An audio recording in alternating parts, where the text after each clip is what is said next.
నమస్తే అండి అందరికీ. Welcome to MB kitchen. బేనిషా మామిడి పళ్ళతో తాండ్రా చేస్తున్నానండి. ఇలా చేసి పెట్టుకుంటే మళ్ళీ మామిడి పళ్ళ సీజన్ వచ్చేదాకా తినొచ్చు అన్నమాట. సంవత్సరం అంతా మామిడి పళ్ళు తిన్నట్లే ఉంటుంది.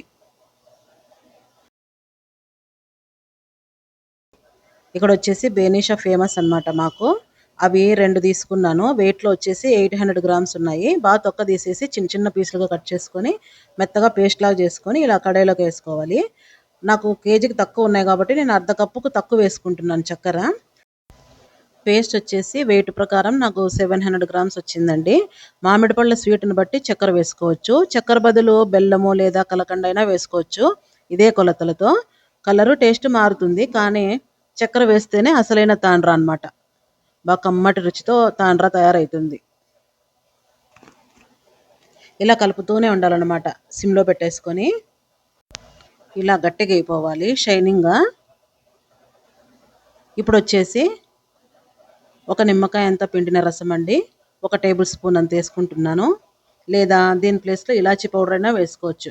అలాగే కొంచెం 2 చిటికలంతా బ్లాక్ సాల్ట్ బాగుంటుందన్నమాట. పుల్లగా కొంచెం లైట్గా పులుపు తగలాలనుకుంటే నిమ్మకాయ వేసుకోండి, లేదనుకుంటే ఇలాచీ పౌడర్ అయినా వేసుకోవచ్చు. ఇలాగంతా కలుపుతూనే ఉండాలి. ఇలా గట్టిగా పడగానే అంతా 15 నిమిషాలు అనమాట టైమింగ్లో అయితే. ఇలా గట్టిగా అవ్వగానే ఇంకా స్టవ్ బంద్ చేసుకొనేసి ప్లేట్కు నేను చూపిస్తున్నా చూడండి, ఇలాగనమాట. చాలా గట్టిగా అయిపోయింది కదా. ఇప్పుడు ఒక స్టీల్ ప్లేట్కి, వెడల్పాటి ప్లేట్కి గీ అప్లై చేసేసుకొని ఇంకా ఇది వేసుకోవడమే, వేడి వేడిది. నేను పచ్చి మామిడికాయ చూపించాను కదండి, సేమ్ అలాగే మొత్తం అంతా ఒకటేసారి వేసుకొని 2 ప్లేట్లకు గాను సరిపోతుంది కరెక్ట్గా. వేడిగా ఉన్నప్పుడే వేసుకొని రొటేట్ చేస్తే గిన బాగా స్ప్రెడ్ అవుతుంది. చెంచాతో కానీ చేత్తో కానీ తిప్పకూడదు. అంతేకాదండి, మామిడి పళ్ళు తినడం వల్ల రోగనిరోధక శక్తి పెరుగుతుంది, క్యాన్సర్ రాకుండా చేస్తుంది, పొటాషియం పుష్కలంగా ఉంటుంది. ఇన్ని మంచి బెనిఫిట్స్ ఉన్నప్పుడు ఎందుకు వదులుకోవాలో చెప్పండి. ఫ్రూట్స్ ఏదైనా మంచిదే ఆరోగ్యానికి. ఇలా 2 భాగాలుగా వేసుకొని 2 ప్లేట్లలో ఇలా స్ప్రెడ్ చేసుకొని ఎండకు పెట్టుకోవడమే.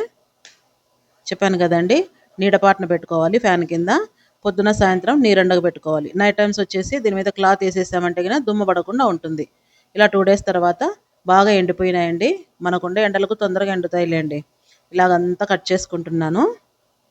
ఎంత ఈజీగా ఊడుస్తుందంటే చేతికి ఏమాత్రం అంటుకోకుండా ఊడొస్తుంది. జెల్లీ జెల్లీగా షైనింగ్గా ఎంత బాగుందంటే అండి, చెప్పడానికి మాటలు లేవు, అంత రుచిగా ఉంది.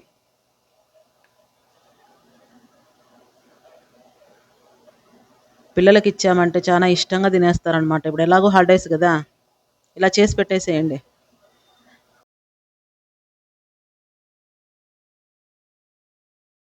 ఇది మీరు చేసుకుంటారనుకుంటున్నాను ఈ సీజన్లో.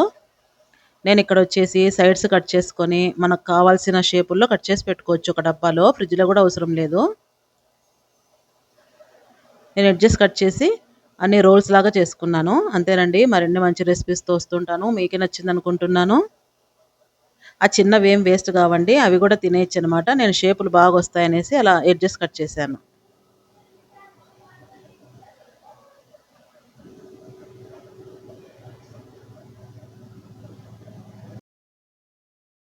మేము చిన్నప్పుడు న్యాచురల్ ఫ్రూట్ బార్ అని దొరికేదండి, సేమ్ అలాంటివే.